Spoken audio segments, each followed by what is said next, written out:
projekti tulemusel ma kindlasti hakkan rohkem mõtlema oma igapäevastele kulutustele ja püüan neid sujuvalt tuua allapoole. Kui mõelda just püsikulutusi, igapäevaseks eluks vajalikke püsikulutusi peab saama vähendada. See ilmselt nõuab ka oma soovide ja harjumuste kohandamist, aga see loob võimaluse hoida kokku ja säästa tuleviku jaoks valutumalt.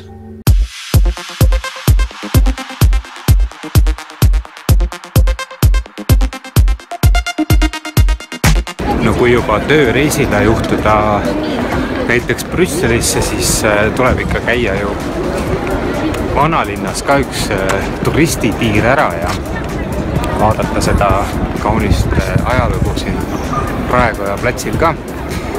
Aga minu kui viimast päevi pensionäri väljakutse on nüüd leida siit Brüsselist kõige soodsamad Brüsseli kartulid ja saada ikkagi üks toiduelamus ka, enne kui ma lennujaama tagasi lähen ja kodumaa pinnale naasen.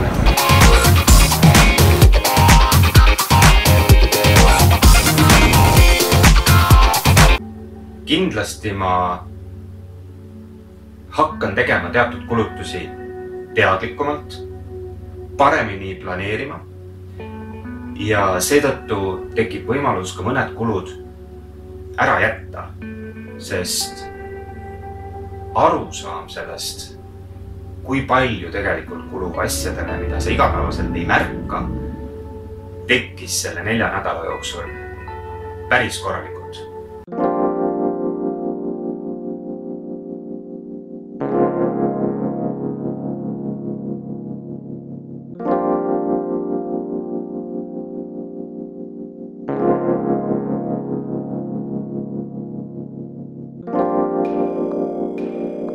On aeg võtta viimast korda kätte punane raamat ja vaadata, mis seis on. Ma alustasin oma 4. nädalat summaga 41 eurot ja 4 senti. Sellel nädalal suutsin ma lisa teenida honorari pealt 99 eurot ja 22 senti. Kokku olen ma seega teeninud juurde oma pensionile 66% ja järel on mul praegusel hetkel 99 senti. Kokku oli mul raha siis 140 eurot ja 26 senti. Ma käisin sõpradega restoranis. Tegin sellise teadliku valiku ja restorani arve oli 54 eurot. Kogumiseks olen ma kohvide mittejoomise arvelt kõrvale pannud 16 eurot ja Brüsselis käisin tööreisil. Siiski ei suutnud ma vastu panna ja sõin ühe topsitäie Brüsseli kuulsaid friikartuleid, mis maksis 2 eurot ja 20 senti. Transpordil olen ma pidanud kulutama 7 eurot ja 53 senti. Suitsudele on läinud 28 eurot. Käisin sõpradega ka korra väljas ja jõin alkoholivaba kokteili, millel oli veel happy hour ka. Ja selle eest maksin 4 eurot ja 70 senti. Ning toidule ja muule lõbudele elamiseks on kulunud 26 eurot ja 84 senti. Siis tegelikult on mul ka säästetud selle kuu jooksul kokku 36 eurot.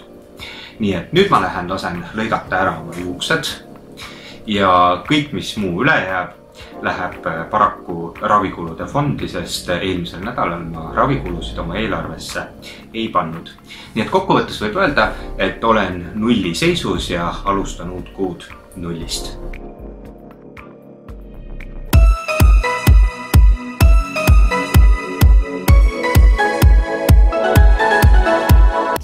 Ma tean ju, et Eestis on tuhandeid ja tuhandeid inimesi, kes elavad sellise eelarvega iga kuu kuust kuusse, aastast aastasse ja veel väiksemagi eelarvega ja nad saavad hakkama.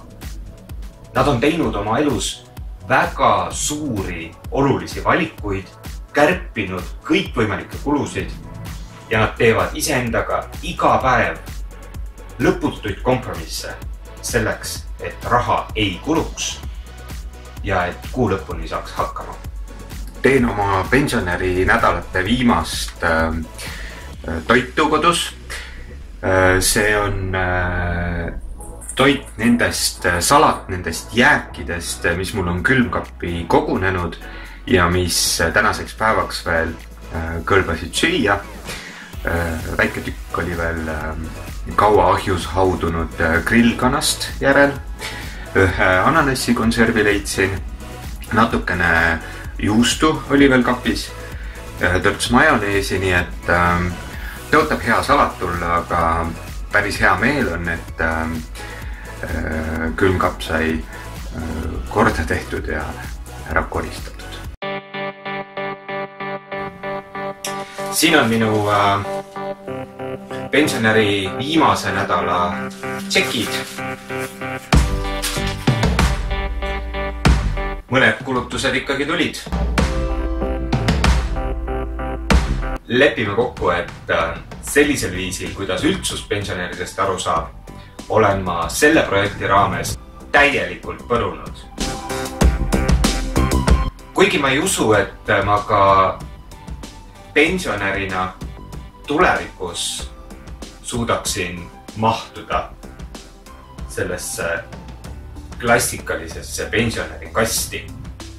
Ma sain teada kindlasti seda, et ma ei ole klassikaline pensionär ja ma ei tahagi olla.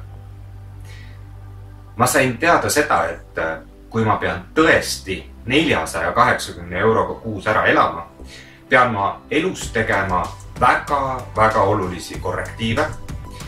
Ma ei saa kindlasti elada siin, kus ma praegu elan, sest see on liiga kallis. Üksinda pensionärina elada on kindlasti kulukam ja kurvameelsem, kui elada kellegagi koos, jagada oma argielu, rõõmemugesid ja kulutusi ka. Ma sain teada seda, et toidule kulub summa summarum tegelikult kõige vähem raha.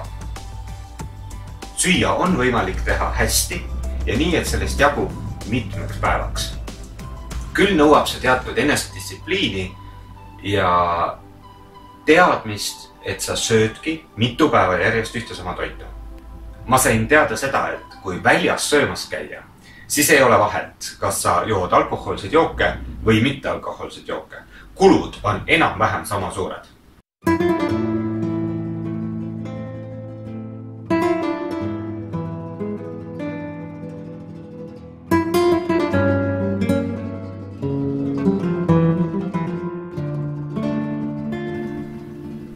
Kui ma elaksin soodsamas elupaigas, kui ma jätaksin maha kõik pahed ja muud elurõõmud nagu suitsetamised, veinitamised, kõik muud lisategevused, mis võtavad vähekenegi raha, siis tegelikult on võimalik 480 euroga ellu jääda küll.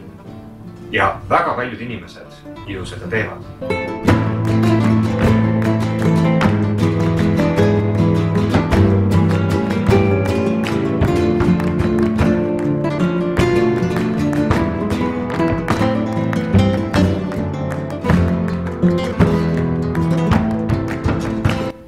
Ma sain 4 nädala jooksul tunda seda, et sõbrad ja lähedased on need, tänu kellele saab hakkama ka siis, kui tõesti on eelarves ainult 8 eurot järel. Koos on lihtsam.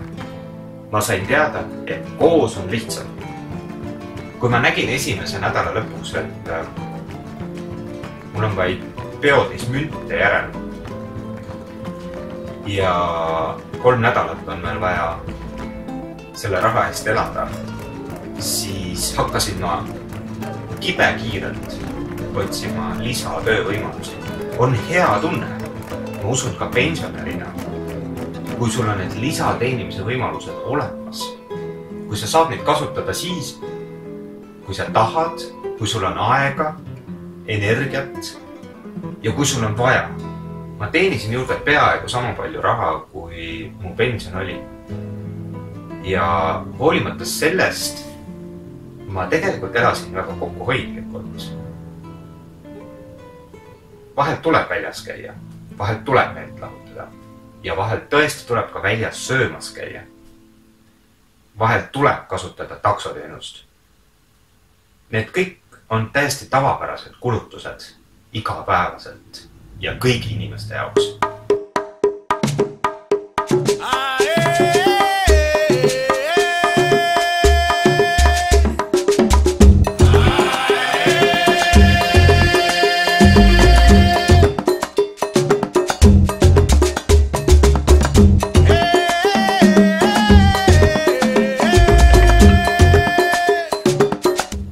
Aga ma kindlasti tegin neid läbimõeldumalt ja kindlasti jään ma tegema neid kulutusi läbimõeldumalt. ma sain teada seda ka, et ma lihtsalt ei suuda kõiki tšekke iga päev kogu aeg ei Excelisse ega Apple'i toksida. Riiklikust pensionist ei ela õnnelikult ja tegusalt mitte keegi ära. Kuskilt on vaja saada lisaressursse või kuskil on vaja teha väga olulisi kompromisse ja kärpeid selleks, et hakkama saada. Pensionile tuleb mõelda läbi iga oma tegevuse, läbi iga oma töökoha, läbi iga oma suurema kulutuse. Pensionile tuleb mõelda selleks, et oleks olemas plaan. Ja hea, kui oleks olemas ka plaan D.